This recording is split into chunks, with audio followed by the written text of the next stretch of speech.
La pluralidad de cultos y sus inconvenientes. Vicente de la Fuente. Doctor en Teología y Jurisprudencia. Catedrático de Disciplina Eclesiástica en la Universidad Central. Y académico de número de la Real de la Historia. Capítulo 2. La libertad de cultos bajo el aspecto del derecho divino, natural y positivo, y con arreglo a la doctrina y disciplina de la Iglesia. La libertad de cultos no es de derecho natural. Del campo de la filosofía, de la razón y la moral pasamos al terreno del derecho, procediendo con lógico y riguroso método. La base de todo derecho es el derecho natural. Precede en el orden del tiempo y del desarrollo de los hechos al mismo derecho divino positivo o revelado. Dios lo quiso, Dios lo quiere así. La revelación no alcanzó ni alcanza a todos los hombres, el derecho natural, también divino, alcanza a todos, aun a los infelices a quienes no ha llegado ni llegará la voz del Evangelio. Gentes que legem non avent naturalitere aua elegi sant faciunt. Es el derecho natural la misma ley de Dios grabada en el corazón humano por su propio dedo, y promulgada por el entendimiento con voz clara y perceptible a todos los hombres, cuando no turban sus dulces ecos los tumultuosos gritos de pasiones rebeldes, y aun por encima de estos gritos sediciosos se hace oír la voz de la conciencia, que dirige intimaciones antes de la sublevación, y acusa, reprende y sentencia después de cometido el crimen. Hay, pues, dentro del hombre una sociedad moral, invisible, pero cierta. Hay una ley, una autoridad, poder ejecutivo, poder judicial, seres buenos, malos e indiferentes, potencias, pasiones, unas más poderosas e influyentes que otras, virtudes, vicios, delitos, mérito, premios, castigos, y, en fin, todo un mundo abreviado. Nada de esto se ve por fuera, ni aún lo revela el rostro, pero lo ve Dios, a la manera que el naturalista, armado con su microscopio, ve esas luchas, guerras, muertes y destrucciones que seres imperceptibles se hacen en una gota de agua clara y limpia, donde el ojo del hombre nada ve.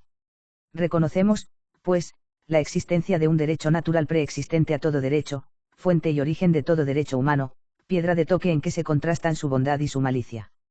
Niéganlo algunos filósofos y juristas. ¿Qué importa? Hoy se niega todo, la negación es la destrucción, y la destrucción es muy fácil. Yo no sé hacer un vaso de cristal, y tallarlo, pero puedo romperlo en un instante. ¿Quién hace caso de locos y delirantes? Medradas estaban la ciencia y la sociedad si hubiéramos de atenernos a las negaciones modernas. Los católicos, y con ellos los protestantes sensatos, admiten la existencia del derecho natural, y convienen igualmente en su apreciación, con ligeras diferencias. En esta suposición, ¿qué nos dice el derecho natural respecto a la libertad de cultos? Estamos ya en el terreno más ancho, por consiguiente, donde se da la principal batalla. Es el terreno en que prefieren generalmente batirse los librecultistas, deber nuestro es darles la batalla donde la presentan, no somos árbitros para escoger el campo. La libertad de cultos es de derecho natural, dicen los policultistas, es un derecho de la humanidad que, en esto como en todo, recibió de Dios mismo su libertad. Dios quiere ser adorado, pero en el hecho mismo de haber dado su libertad al hombre para adorarle, dejó a su albedrío la religión, el culto y los medios con que había de prestarle este homenaje. Si el hombre es libre para pensar en Dios y adorar a Dios como guste, ¿quién es otro hombre, quién es el Estado para cohibirle, para quitarle esa libertad que Dios le dio? Esta usurpación de la libertad natural humana es un robo, una temeridad. Es robo, porque el Estado, que es infinitamente menos que Dios, priva al hombre de la libertad que Dios tuvo a bien concederle. Es una temeridad, porque el Estado, cuya vista apenas alcanza a las cosas exteriores, y muy imperfectamente, como a de sondear los abismos de la naturaleza humana, los recónditos misterios del alma, y los arcanos que se repliegan en lo interior del corazón. ¿Quién ha visto el alma ajena? No hablo aquí con los materialistas, no acostumbro a disputar con locos, y, ¿cómo podría yo medirme con quien se cree un mono perfeccionado o un organillo? Tales ilusos, si han de ser consecuentes, solo deben, entenderse con un albéitar o un relojero. Es una injusticia castigar a un hombre por opiniones, si hay alguna cosa que me pertenezca por derecho natural y divino, son mis pensamientos, todos los poderes de la tierra reunidos jamás me obligarán a pensar lo que no pienso, querer lo que no quiero, a tomar por verdadero y evidente lo que me parece falso y absurdo. Si hubo jamás un despotismo insensato, es el que quiere dominar sobre la inteligencia y la razón de los hombres. Además, el pensamiento está en el número de las propiedades individuales, tengo, pues, derecho, como propietario de mis pensamientos, para tributar a Dios el culto que crea serle más agradable. Cualquiera que me despoje o pretenda despojarme de este derecho, viola mi propiedad, y, cualquiera que sea su posición, comete contra mí un atentado reprensible. Este argumento es muy fácil de contestar, pero, antes de hacerlo, Sentemos las bases de lo que sobre este punto enseñan la filosofía y el derecho natural. Una parte de la filosofía es la teodicea, la cual tiene por objeto investigar lo que acerca de Dios y de su culto enseña la razón natural. Esta y el derecho natural tienen un mismo origen, un mismo sitio, un mismo objeto. El derecho es la ley escrita en el corazón del hombre, la razón la lee, la libertad, que es la voluntad misma con facultad de elegir, vacila entre los extremos de cumplir o no cumplir la ley y escoger el medio de cumplirla, al fin la voluntad elige y ejecuta, la conciencia, que es la voz de Dios, aplaude y da la enhorabuena si eligió y obró el bien, o reprende y produce desasosiego si eligió y obró el mal. ¿Y qué es lo que enseña la teodicea respecto del culto de Dios, como autor natural y señor de la naturaleza? La teodicea enseña que no hay más que un solo Dios, autor de la naturaleza y autor de todo bien. A este Dios no le da nombre. Los dioses con nombre son ídolos, son fábulas y ficciones. Claro está que no hablamos de nuestro Señor Jesucristo, pues la teodicea, o teología natural, es anterior en tiempo a la revelación, y aún después de esta procede solamente por la luz de la recta razón. Como Dios es uno y solo, no puede haber dos dioses a la vez, y, por consiguiente, donde quiera que hay dos dioses hay por lo menos una mentira. Donde hay muchos, habrá probablemente tantas mentiras como dioses. El derecho natural solo prescribe el culto del Dios único, verdadero, innominado. Los demás los reprueba por falsos, como la razón natural ha de dar culto al error.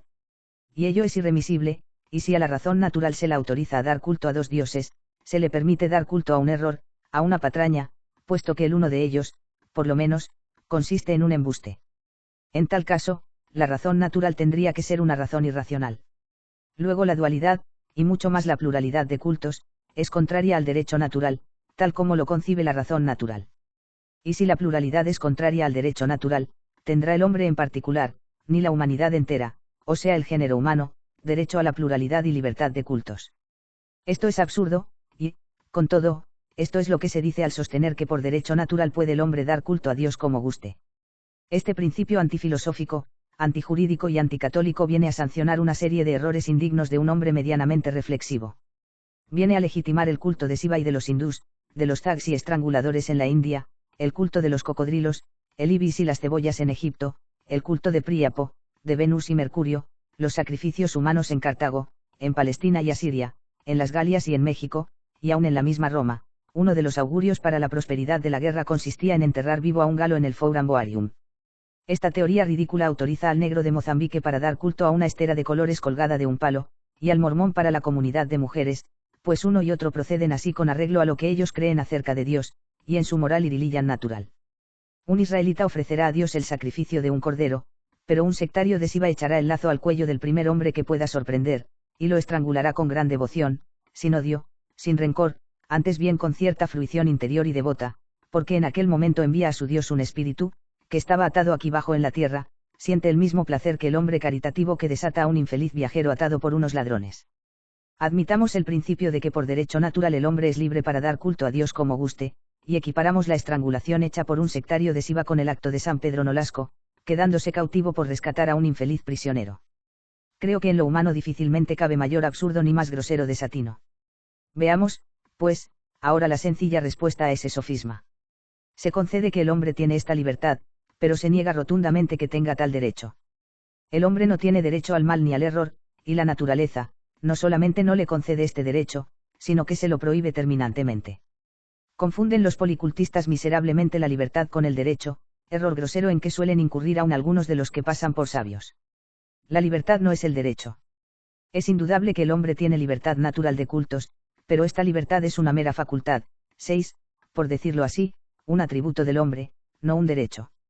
El hombre tiene, por su naturaleza misma, la facultad o posibilidad para elegir el culto que quiera, sea verdadero, sea falso, pero con esta facultad o atributo le impuso el deber u obligación de optar por el verdadero. Este deber se lo revela al hombre la misma razón natural. He aquí el derecho natural, suponer que éste autorice al hombre para optar por el culto que quiera, verdadero o falso, es un absurdo, es un agravio a la razón humana y al derecho natural, por mejor decir, al mismo Dios, al Dios verdad, que al darle aquel atributo o facultad le impuso un deber claro, justo y bien conocido. El hombre tiene por naturaleza libertad de cultos, o, por decirlo así, la libertad de cultos es natural en el hombre. Ciertamente que es natural y tiene la libertad de cultos como tiene libertad para suicidarse, para asesinar, robar y adulterar. Esta libertad se la ha dado Dios al hombre, es indudable, pero le ha dado derecho para suicidarse, asesinar, robar y adulterar. Si al darme Dios libertad para asesinar, me hubiera dado derecho para asesinar, el asesinato que yo cometiera no sería un crimen.